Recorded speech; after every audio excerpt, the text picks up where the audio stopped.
Welcome to Game Changers with Lisa Faulkner on Love 860 WAEC, Atlanta's inspirational talk radio. Lisa is a writer, producer, and innovative communicator with more than 20 years of experience. Join us as we connect you with inspiring experts and entrepreneurs from all walks of life. Your comments and questions are welcome during the broadcast. Call us live on the air at 404-355-8699. That's 404-355-8699. Now, here's Lisa Faulkner. Hello, everybody. Thanks for joining me for Game Changers. I am super excited today. So happy to have you listening in. I know you enjoyed the Kathy Jordan show, and we've got the great D Hill show coming up right after me. So I am couched in between two wonderful programs, and we all just thank you and love you so much for listening. Please continue to follow me on Facebook, just a little housekeeping, if you will, at Lisa M. Faulkner. On LinkedIn, connect with me at Lisa Faulkner. On Twitter and Instagram at Pinstar Lisa, and on Pinterest, Pinstar Lisa. I'll check your comments there. I'll accept your invitations, and we'll just be big buds all the week long. But you know how much I thank you for joining me each hour here.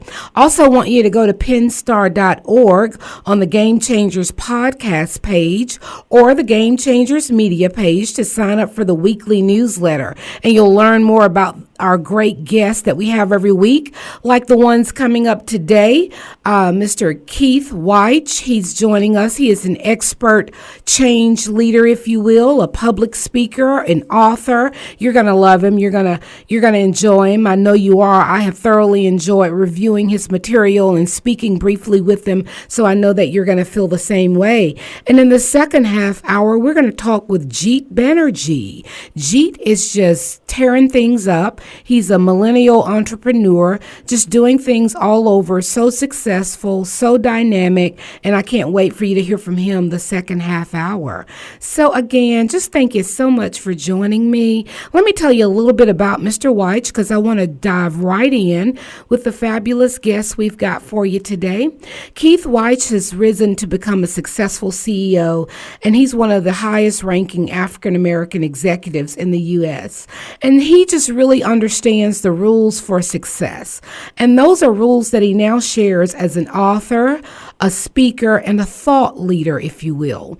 And so this is what I really love about him, that all of his information, all of his 30 years of experience, he has compiled into different platforms, if you will, just for us in other aspiring leaders to take advantage of. In his books, you'll learn about his speaking engagements and all of the great work that he does otherwise. He's worked for several Fortune 500s. We'll talk about that as well. And he's just a wonderful guy to know, and I'm so excited to have him on the program today. I am also tickled to death with Sheldon. Sheldon is back. Sheldon, my engineer, he's back.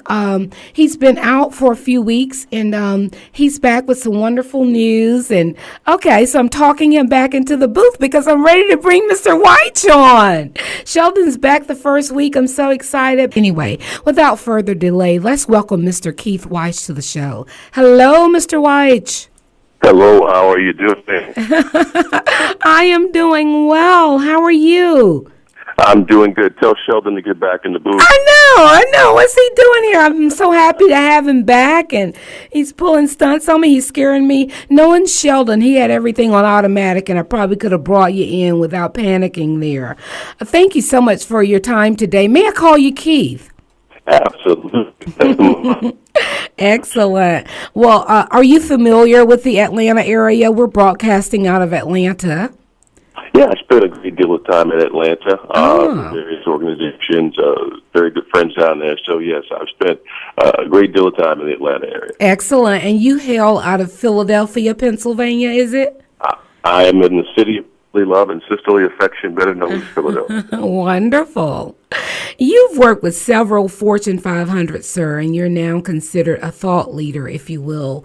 Tell me, which is your best work experience in corporate and why? Maybe role in the company can help others become successful, help others become leaders, has been just one I really enjoy.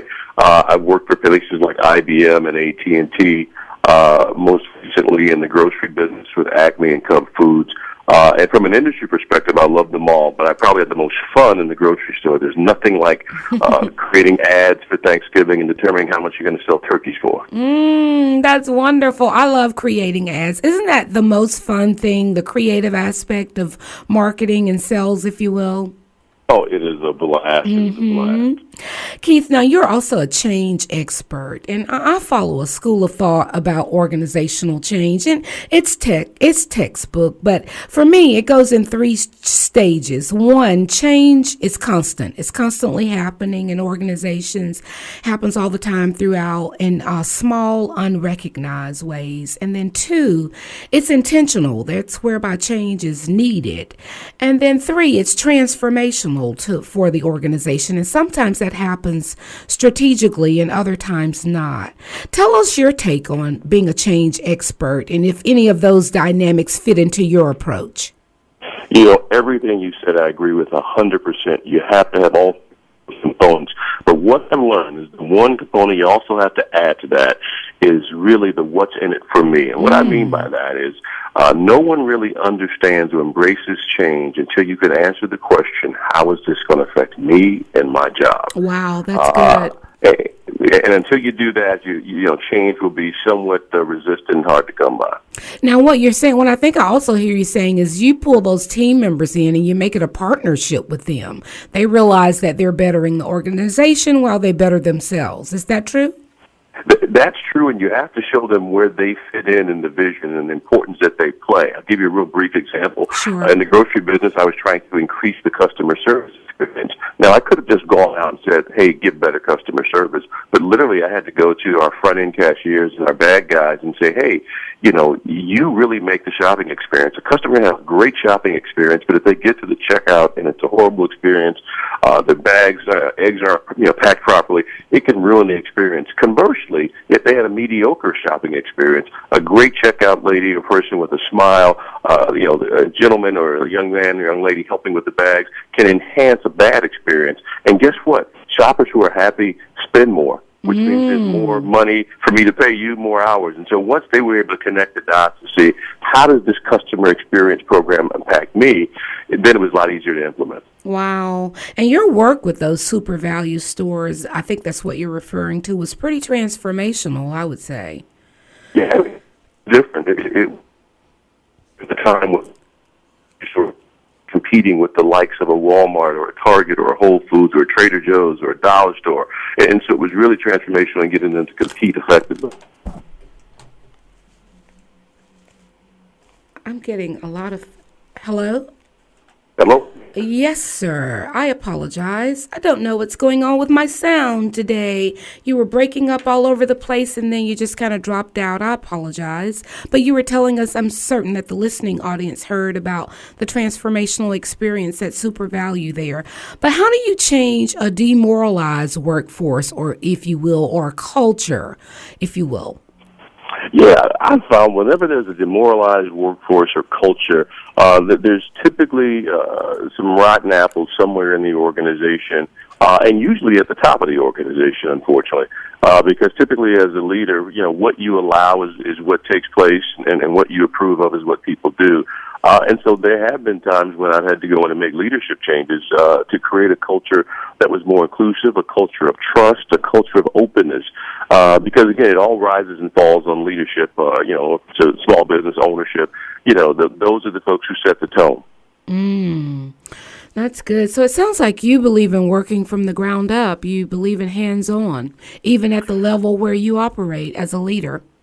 Oh, my gosh, I will tell you that I believe in being hands-on. I call it managed by walking around. You know, the best ideas I've ever gotten anywhere have come from two sources, either my customers or my frontline employees, the folks who are there day to day. That's where, you know, and so the questions I ask, for example, when I go visit a grocery store are, hey, tell me 2 or 3 things that we're making you do that make no sense for you and the customer. But then conversely, tell me 2 or 3 things that we need to do differently, or 2 or 3 products we need to sell, and you'd be amazed at what you can learn by asking those questions to, employees and even our customers. I love it. I love it. That's great. And so now you are on the corporate board of directors of WMS Industries and the National Black MBA Association. The WMS industry seems out of your scope, if you will, but I don't think that the industry type it's really what makes a difference in your approach with things, is it? Well, it is and it isn't. I'm glad to say and glad to report we actually just sold WMS recently to a competitor, Scientific Games. And so WMS is still here, but it's part of another company. However, the attraction for WMS to me was that I was in the grocery business, and 85% of the shoppers in the grocery business are women between a certain age. And WMS makes slot machines, and the number one player of slot machines are the exact same demographic, women of a certain age. And so there was some synergy there, coupled with some other things. But, basically, it's coming in, making sure the customer experience, the gaming experience, was one that the shoppers and the customers really appreciated. That's wonderful. Yeah, I was checking that out, and I thought it must be within his strategy, more so within the type of industry, that his work really makes a difference. And so really, all of us are that way. Too often we limit ourselves by defining ourselves by a title or an industry. There are so many transferable skills that we all have that really transcend industry. And so meet with them and teach and coach is don't limit yourself. Don't say, I'm a grocer. You're not a grocer, because within that role, you're a marketer, you're a customer, you're an employee engagement expert, you're a customer service expert, and those things transfer industries. I worked in several industries. In fact, I got to the grocery industry without any grocery experience, and so it's about those transferable skills. I believe that. I love that. And that has certainly been true in my career. Exactly as you said, the transferable skills. I have worked across channels that you wouldn't believe. Most of my work has been in under the communications umbrella, but it's been for various industries, various companies. And then even outside of that, those transferable skills, those organizational skills that you can take anywhere have worked for me in outside of communications even. Yeah. Now, I'm still on the board of the National Black MBA Association. Very proud to be on that board. It's an organization I joined as a student in 1984. Wow. Getting a master's degree, and have been involved about 30 years now, huh? That's excellent. I know. Well, I was going to ask, you've received so many awards. Which ones you hold most dear, and why, of course, but I think that's one of them, right? Well, that's one of the two awards that are most dear to my heart, because it's not about me as what I've done. It's about me giving back.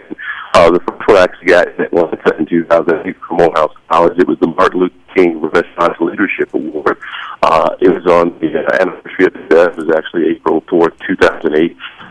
And that was just in recognition of, everything I've done to really help and uplift others, so to speak. The second one was the Omega Century Award of Leadership from Omega Sci-Fi. And our Centennial was given an award for, again, helping to uplift humanity, and so to think that help other people. I'm not as concerned as man of the year and those types of things. It's what you can do to help others. I love that. In your keynote talks, you speak to the importance of building a win-win for self and the organization, and you talked a little bit about that before. But what are some of the ways that people can sincerely reach that mark, building that win-win? Well, for me, it's always been about where can I add value, and the win-win starts at, first of all, doing what I need to do relative to my goals and objectives, make sure I'm doing what I need to do, because before you can start helping other people, you got to make sure you're on point and performing there. But I've done things like help my peers, people who, in some cases, most people might see be competitors, but I learned that if everyone in the company wins, the stock price goes up, a lot of good things happen. And so, I've not been afraid to help people on any level. I've not been afraid to offer ideas to senior leaders. I've not been able to ask, I've not been afraid to ask the question, why do we do it this way, and is there any way to do it better? So it's really just, helping others, that whole thought leadership, bringing ideas to the forefront. I love that. And so thought leadership, what about that phrase? Is that a trending new thing, or how long has that been around? Talk to me more about the whole thought leadership, if you will. I mean, those are the Maxwells, right? It's one of those things. What happened is there were a group of individuals, John Maxwell's that come to mind, the Jack Canfield Soup for the Soul. And about 10 years ago, 15 years ago, they were labeled motivational speakers. Mm-hmm. And, the reality of it is that, these guys got together and said, no, we're not just motivation. Motivational speakers, are people who get you pumped up and then, you walk away and you may or may not, change your behavior or ideas. Thought leaders are people who say, I don't want to get you to feel, I want to get you to think. Mm-hmm. And once I get you to think, then if you think differently, you'll behave differently, you'll act differently. Mm-hmm. And so it's somewhat of a trendy term, but it's to say, hey, I'm not just here to pump you up and motivate you. I'm here to make you think. I love that. Yes. And when people come into that situation or understand that situation along with you, then they can better embrace it and take part of it and just grab it and run with it for themselves. Yes, I agree with that. Absolutely. Well, now let's talk about your books or your most recent one. I love it. It is a sound, principled read. The corner office rules, if you will, getting to the top and staying there. What inspired you to write that book? What inspired me to write that book was really a follow-up from my earlier book, Good Is Not Enough and Other Unwritten Rules for Minority Professionals. But the real reason was I saw so many talented, bright professionals of any race, background, or color creed. This book isn't a diversity book in a sense. It's really a leadership book. I saw people get to that senior level and fail miserably, not because they weren't smart people, mm-hmm. not because they weren't intelligent, but because they just didn't understand what I would call some of the unwritten rules, or better yet, some of the expectations that come with that role. Mm-hmm. And so, I'm on the back nine of my career, and I said, let me just, open up the kimono and just show a few of these things to help them understand, hey, it's one thing to get here. These are the things you got to embrace to stay here. Oh, I love that. Let's talk a little bit more about it on the other side of the break. Let's get ready to take a break. If you will stay with us, I am enjoying this conversation, and we will be right back with Keith Wyche. Yeah. Hopeless situation. Now you have a story. The angels can't sing. You're redeemed. From the hand of the enemy. Yeah. Here we go.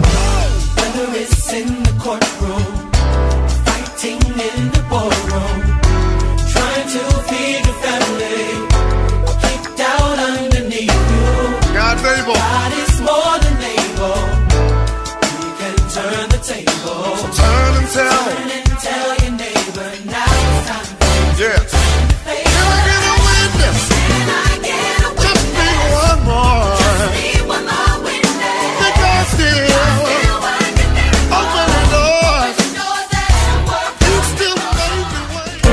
Do you need someone with solid, expert communications experience to write your copy or your next press release? Then you need PenStar Communications.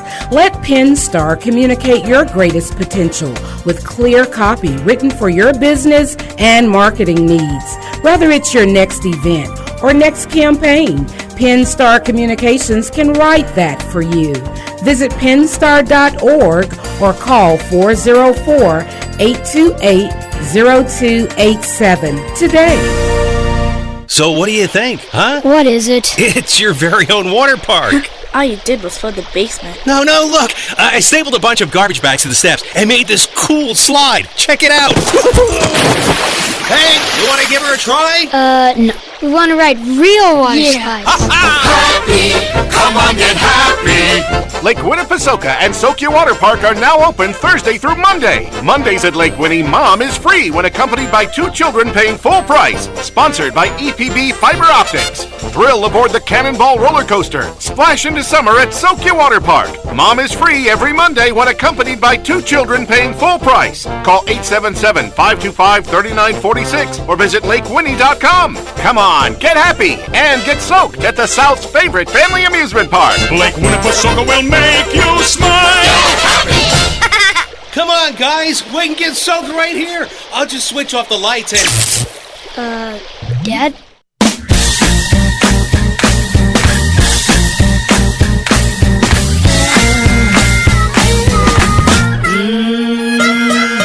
I need just a little more Jesus. I need just a little more Jesus. I little more Jesus. I need just a little more Jesus. Yeah, I need just a little more Jesus. I need just a little more Jesus to help me along the way.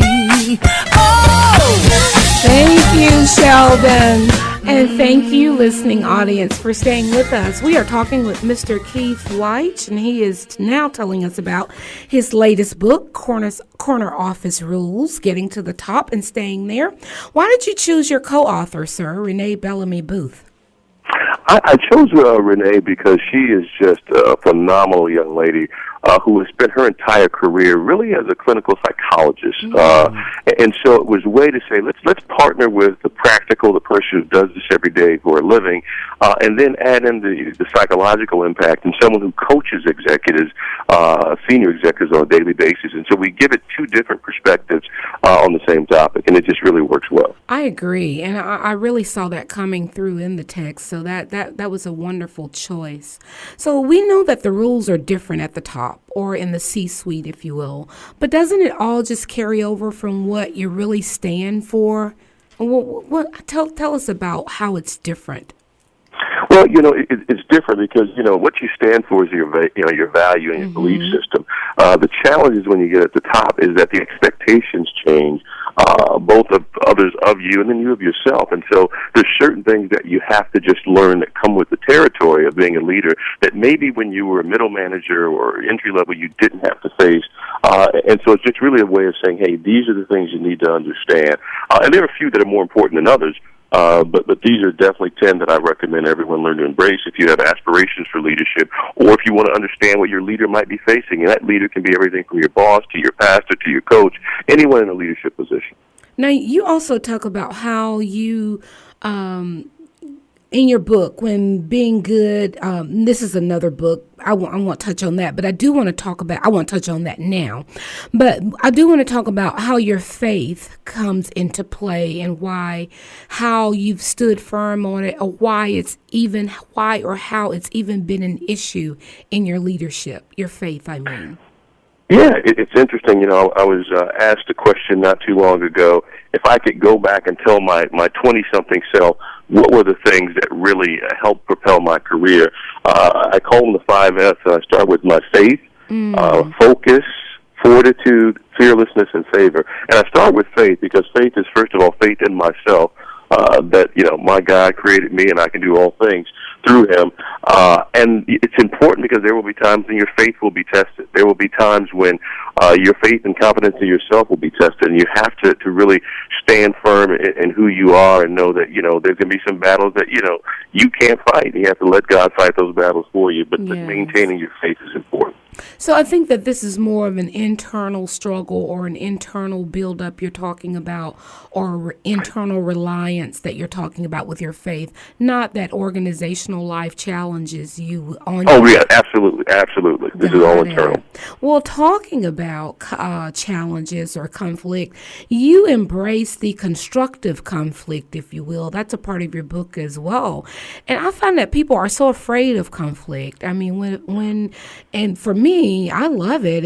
I embrace constructive conflict, as you talk about. If it's approached, you get to learn something about yourself, you get to learn something about the other person, and just how to move forward more harmoniously, I believe. But tell us more. I embrace it because it drives innovation. To me, most people are conflict averse. They like to go along to get along. But I like what I call constructive conflict. That's sharing of ideas that are different without the emotion, without any personal accusation. Because, again, those things are destructive, conflict. But, we can all have different opinions. But as long as we bring it together with the understanding we want what's best for this organization, and we're going to put it on the table, we're going to talk about it. We're not going to personalize it. We're not going to take put emotion into it. I have found that best ideas can come forward, innovation can come forward. And so unlike most people who run from conflict, I tell my folks, embrace it. Learn how to manage it. That's good. I like that. I believe in that as well. How do you stay relevant, Keith, if you will? In a trending society, if you will? You got to stay current to remain relevant. One of the things that I see people do way too often is we get that degree or we earn that certificate, we get that title, and we rest on our laurels. Everything changes every day. And so for me, it's about information. Mm-hmm. I'll never forget, and this is a story I tell about, when I was interviewing to be CEO of Cub Foods, the grocery store chain, the chairman of the board asked me 2 questions in the interview. His first question was, Keith, where do you get your information from on a daily basis? And then he said, what's the last good business book you read? And we talked about that, and I had great answers for that. He says, that's perfect. He says, because I like people who are intellectually curious. He said, if you're intellectually curious, I can teach you the business. What I can't teach is that hunger for knowledge. And so too often we settle for what we know, and you need to still, really stir that intellectual curiosity. Excellent. Intellectual curiosity. I like that. Keith, please speak to being a minority in your world. I mean, you were named CEO of the Year by the Executive 50 organization, so you must have found your way around playing the black card. So go ahead. No, what I was going to say is that, let's be honest that, when we walk in, we show up, we are an identifiable minority. You may not know my sexual orientation, you may not know my religious orientation, but you can look at me and say, okay, that's a black man. And what I've learned to do is, one, not shy away from it, but try and understand, again, the impact that others may have on that, and make sure that I stay grounded and true to who I am, but also make sure that it's respected. I have found that the people who try and really placate to others, people who try and assimilate, at some point in time, you really aren't adding value, and people don't look at you as authentic. And so, yes, there's been many, many times I've been the only one in the room, and there were times that was a challenge for me because, someone asked the other day, why is the black man screaming? Well, it's because nobody's listening to him. And so I had to really understand that, once you become a lion, you don't need to roar. Lions roar because they want to, not because they have to. But it has not been easy, and there are challenges out there, and there are people, obviously, with the Donald Sterlings of the world who have certain ideas, but you learn to work around those folks. That's good. Well, Game Changers, you all can visit Keith, learn more about Keith at keithwyche.com. He's a wonderful leader, as I'm sure you have been able to glean from our talk today. But is there anything else, Mr. Wyche, in closing that you would like to share? Sure. I'd like to tell your listeners to follow me on Twitter at Keith Wyche. I blog weekly, and so you can go to my website, keithwyche.com, for more information. But last but not least, again, it's just making sure that you believe in yourself and your God-given abilities, and realize that everyone was put here for a purpose, and find out what that purpose is. That's wonderful. Thank you so much for your time today. Thank you for having me. I'd love to come back. Oh, I would love to have you back. Thank you. Bye-bye. Have a great evening. All right. Can we keep rolling, Sheldon? Can we keep rolling, or we got to break again? We got to break, y'all. But keep listening. We'll be right back with Jeet Banarjee. So hear me as I say, life's not always down, you see. Hey. If the sun refuses to shine and all your skies are gray, just sing this simple melody. Yeah. I feel good and I know it. Come on. Don't hate me if I show it. The joy I feel on the inside will show up on the outside. Up. Come on. The happiness in my life today, it won't be denied.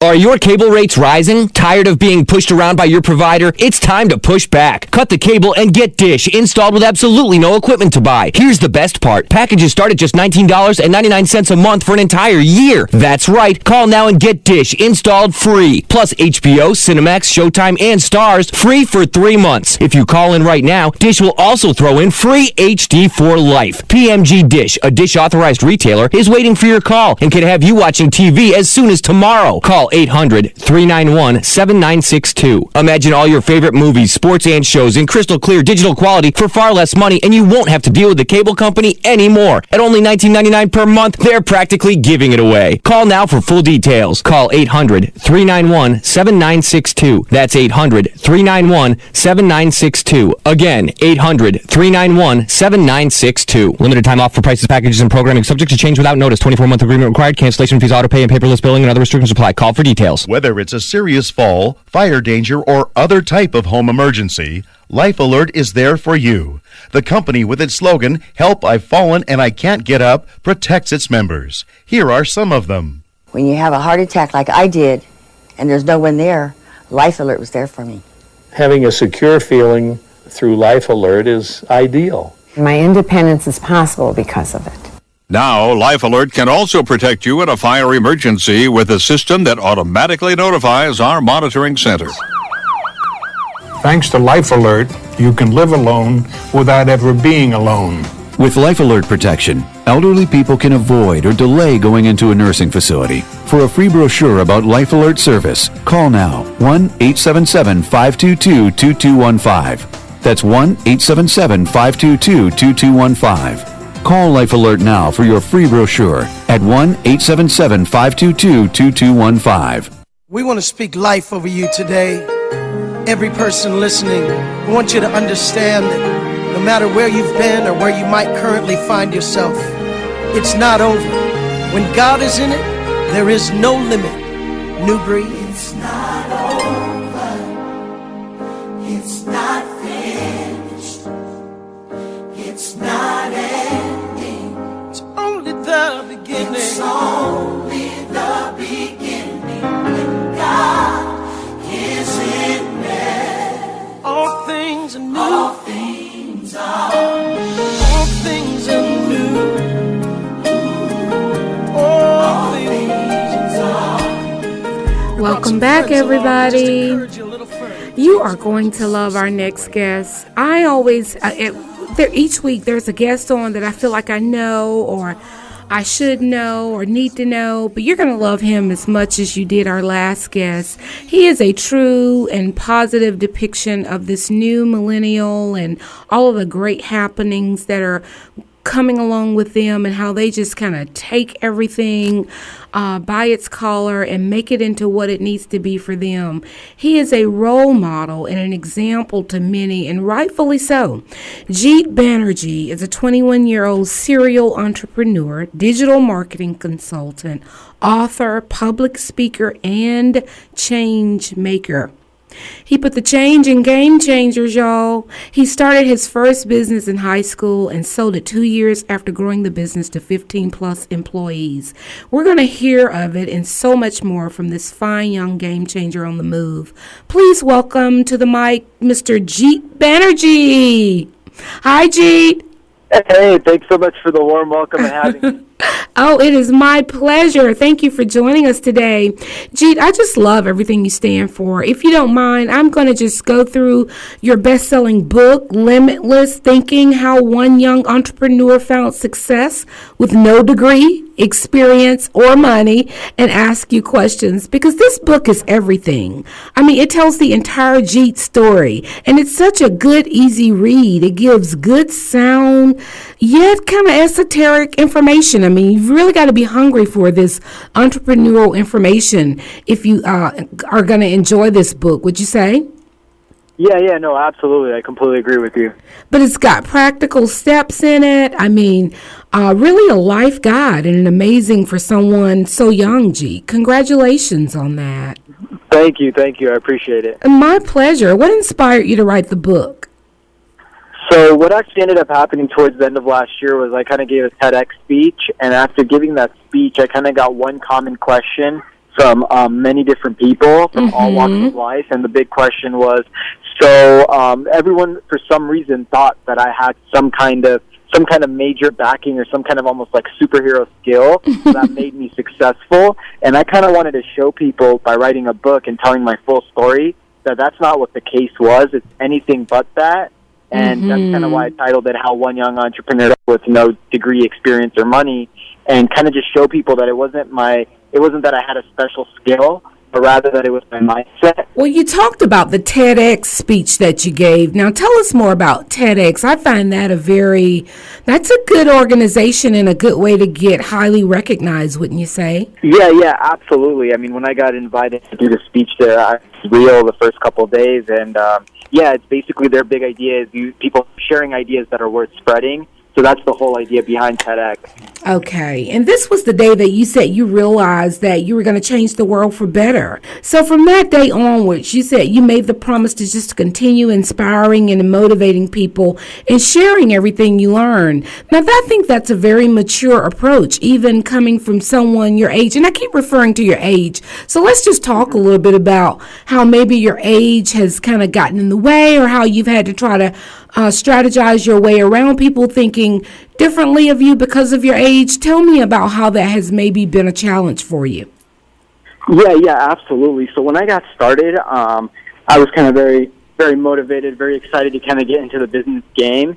And what ended up happening was I took a meeting with a guy. He wanted to get a website done and stuff like that. And I walked into his office for the meeting, and I was maybe about 17 years old at this time in high school. Had the baby face, that whole thing going, and as soon as I walked into the office, he kind of looked at me as if I was like a lost kid and kind of made some comments like, "Oh, are you looking for your parents?" or whatever the case was. So he clearly was expecting someone totally different to come and meet him in the office, and that was a pretty interesting experience for me because for about the first 6 or 7 months, that totally shattered my confidence, and I was terrified to go out and do business while showing my face. So I kind of tried hiding behind emails, phone calls, and Skype and stuff like that. And then eventually I kind of realized that I was losing a lot of great opportunities. And as a result of that, I kind of decided to change my perspective on my age and how I could use that. So I kind of turned what was my greatest liability or my greatest perceived liability into my greatest asset, because I knew that the one thing that separated me from others was the fact that I was really, really young and I didn't have those fancy degrees or those fancy titles and all that good stuff. So I kind of just leveraged that and turned that around, and that's what enabled me to gain a lot of success, was kind of using my age as a unique factor for separating myself.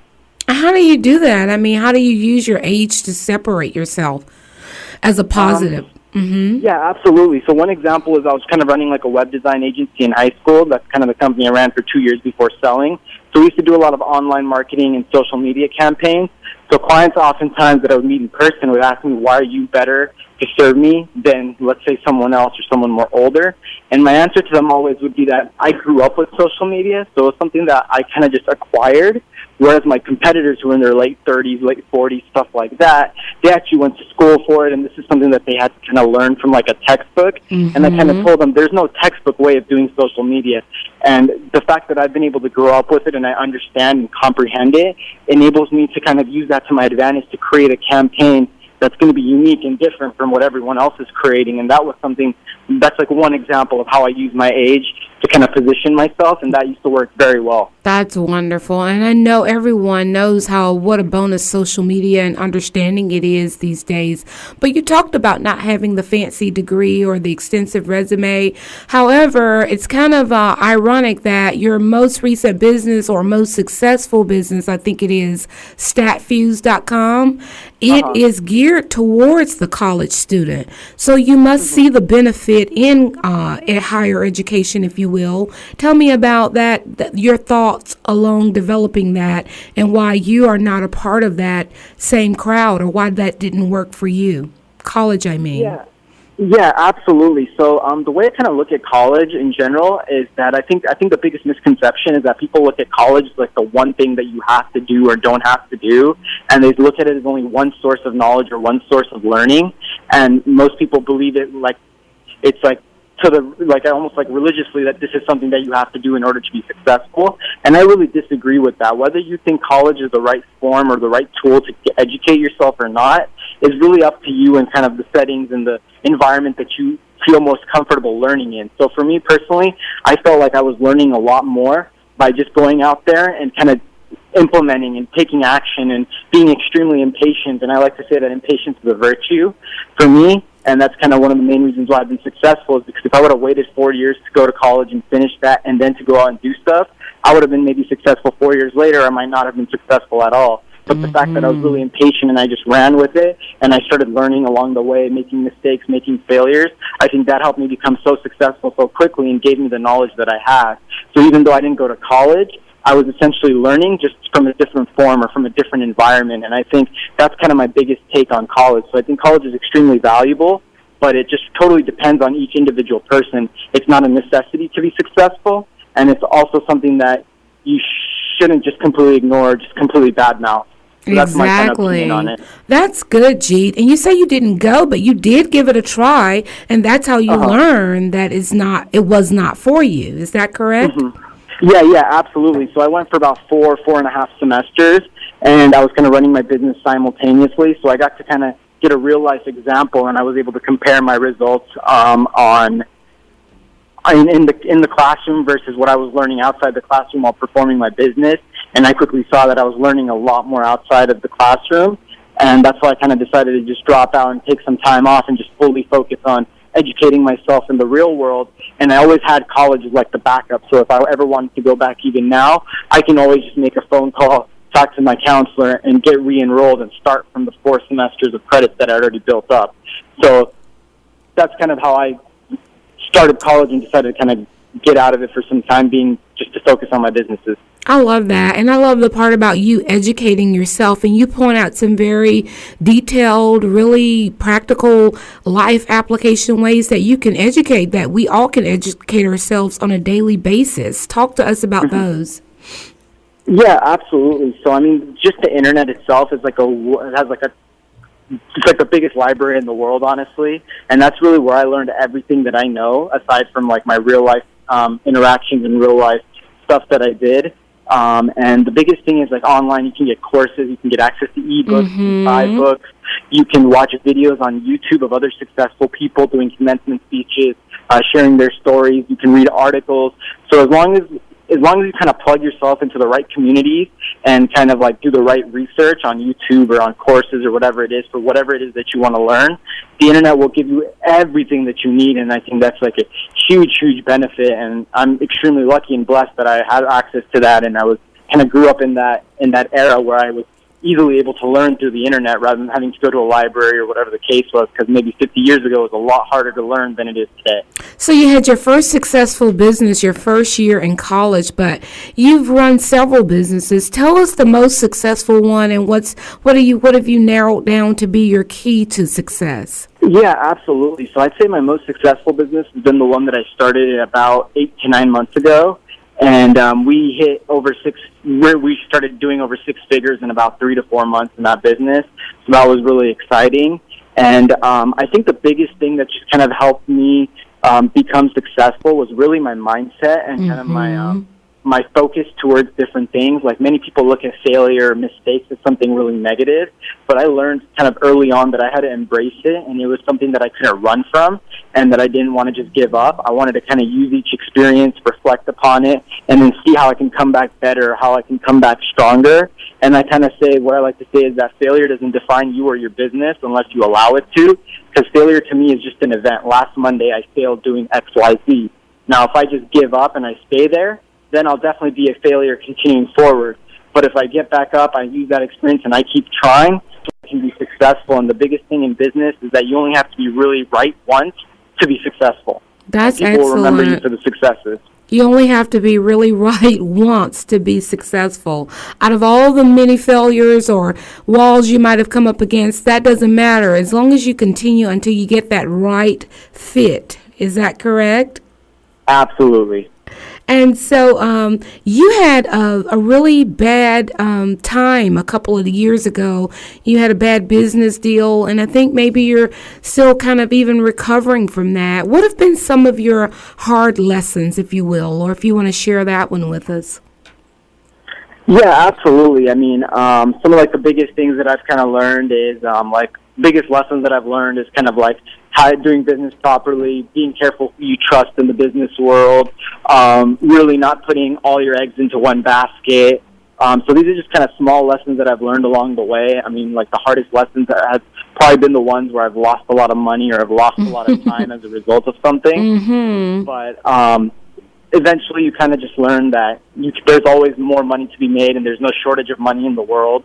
So you just kind of have to get back up and get back on the grind and just keep hustling, and eventually you'll get where you want to be and you'll recover what you lost and more. But along the way, there's always challenges and different things, different obstacles and roadblocks that you're going to hit as an entrepreneur. There's no avoiding that. And then you talk also in the book about really becoming limitless is about having the willingness to change. In order to become limitless, you must grow, you must bend, you must shape yourself according to what you go through. I think those situations that you're describing, would you say? Yeah, absolutely. I mean, I think Charles Darwin's quote about those that are most willing to adapt are the most likely to survive in the world. I think that's the greatest quote that hits it spot on.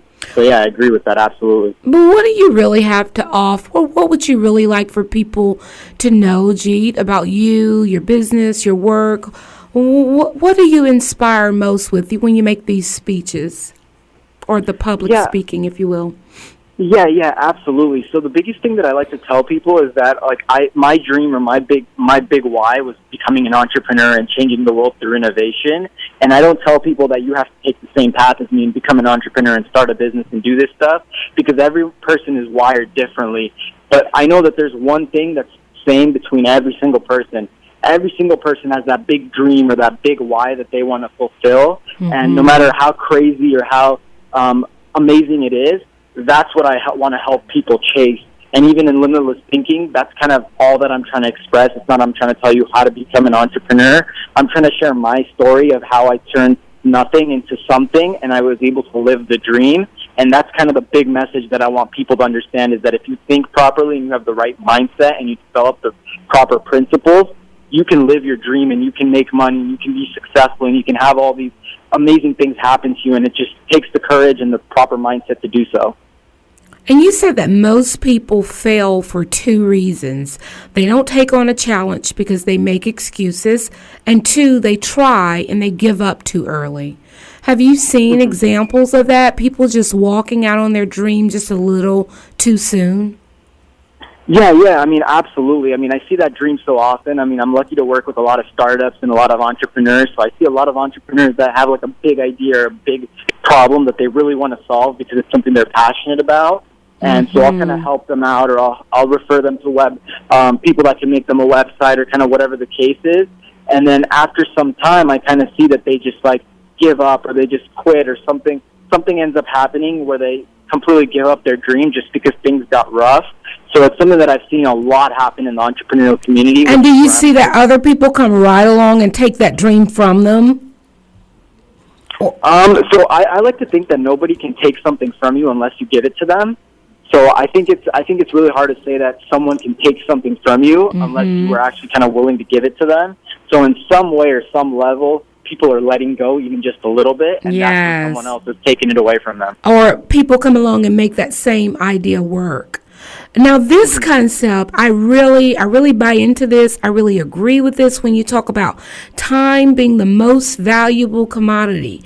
And you said it's more valuable even than money. And it is, because really, I think that's what most business people, most entrepreneurs, even myself, I struggle with managing that time properly and giving it to the right priorities. There's just not enough bandwidth, it seems, enough time in the day to allow yourself to all of the opportunities and the people that may come your way or need your services. So the best thing you say you can do is step up and make things happen with the cards you're dealt. And you personally recommend starting with no money, but more so valuing and prioritizing your time. Is that true?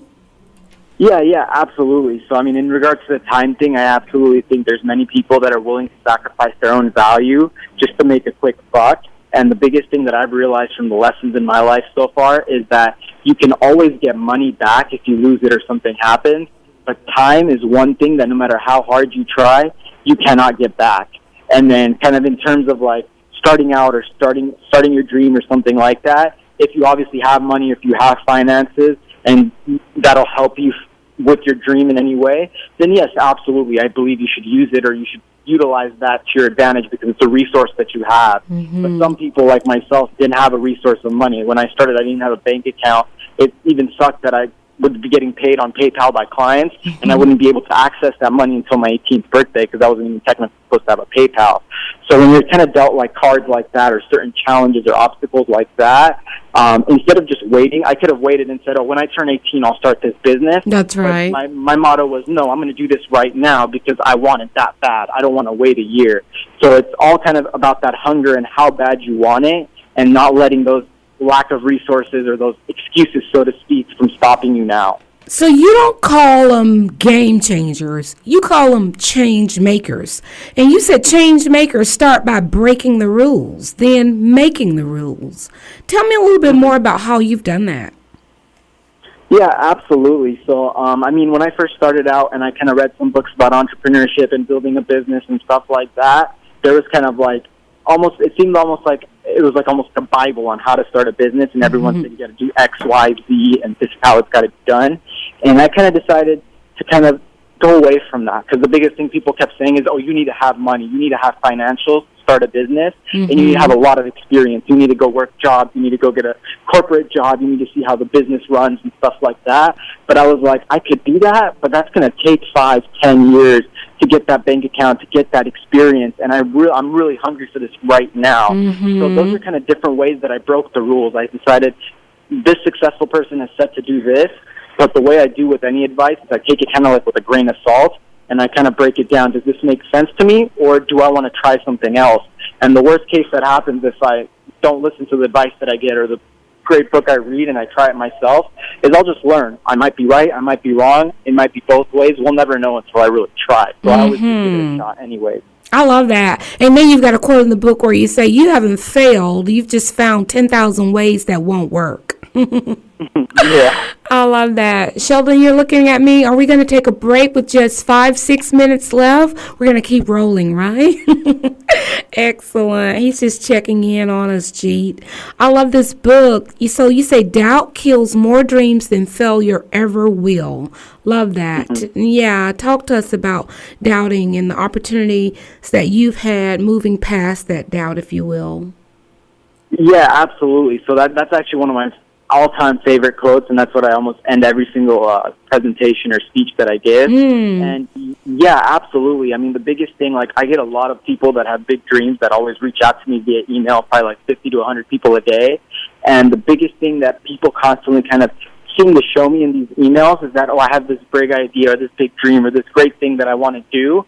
And the biggest thing is that people keep saying, but, and there's always that but, and it's always either doubt, like something's going to go wrong, something's not going to happen, they're scared, whatever the case is. And I try to tell them that if someone else is in your shoes and they try what you're trying to do, they have a much better chance of succeeding than you do, just because you're making these excuses. And I kind of try to show people that you're never going to know until you try. As long as you try and you don't like it, or this isn't for you, just give it up. It's a great experience, it's a journey, and just learn from it. That's wonderful. You're just very disciplined, very learned. Who taught you all this good stuff, Jeet? Were you born this way? I know you give a lot of credit to your dad in the book. Tell me a little bit about your parents. Yeah, absolutely. So my dad definitely kind of taught me a lot about like hard work and kind of what it takes to be successful, because I when I grew up, when I was young, he was working gas stations. I would never see him. He'd be working literally 16 to 18-hour days, working throughout the nights just to keep the family afloat and just to keep a roof over our head. And then over the years, as I kind of grew into my teenage years, I saw us kind of almost moving up, like getting a new house, him getting more rest at night, him being able to start his own business and kind of do these things. He taught me at an early age a lot of values about what it means to be successful, what it means to work hard, and what it means to go after what you really want. And that definitely played a huge factor in my life. And then in terms of just learning from an entrepreneurial or from a business standpoint, I really learned from two ways. One, kind of exploring that endless library of knowledge on the internet, and two, just from being very impatient and taking action with my ideas and thoughts, and either succeeding, learning along the way, or making mistakes and kind of eventually figuring out the right way. I love it. You all check out Jeet Banarjee. Jeet, did I do your name justice, or did I botch it? No, you nailed it perfectly. Y'all check him out at jeetbanarjee.com. He is wonderful. I highly recommend his book, Limitless Thinking. Chunk full of perfect, wonderful anecdotes, things that you never knew about very successful people and businesses, and just how one young entrepreneur found success with no degree, experience, or money. And I'm sure you will enjoy it. Jeet, anything in closing? Well, you kind of stole my normal closing, which is the doubt and fear kills more dreams than failure ever will. But my biggest advice to anyone is basically the Nike saying, just do it. If you have some big dream, or if you have something that you've been wanting to do and you're curious about, just go do it. That's the best way to learn. That's the best way to get out there. I love it. Thank you so much for your time today. I've certainly enjoyed having you on. Thank you so much for having me. It's been a pleasure. Oh, my pleasure as well. Take care of yourself. Thank you. You too. All righty. Y'all, I don't really have a motivational minute, just a little inspiration. If God allows it, we can take it. Practice good towards others despite your circumstances. Trust God and try walking on water sometimes. If you become afraid, don't turn back. Call for Him and He will surely catch you before you drown.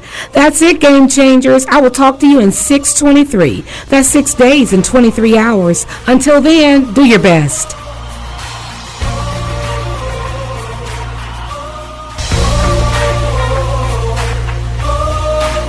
Thank you for listening to Game Changers with Lisa Faulkner. For more details about anything discussed on the program, go online to www.penstar.org. That's PENSTAR.org. And be sure to follow Lisa on social media. On Facebook, look for Lisa M. Faulkner and follow Penstar Lisa on Twitter and Instagram. And join us every week at this same time for Game Changers with Lisa Faulkner right here on Love 860 WAEC, Atlanta's inspirational talk radio.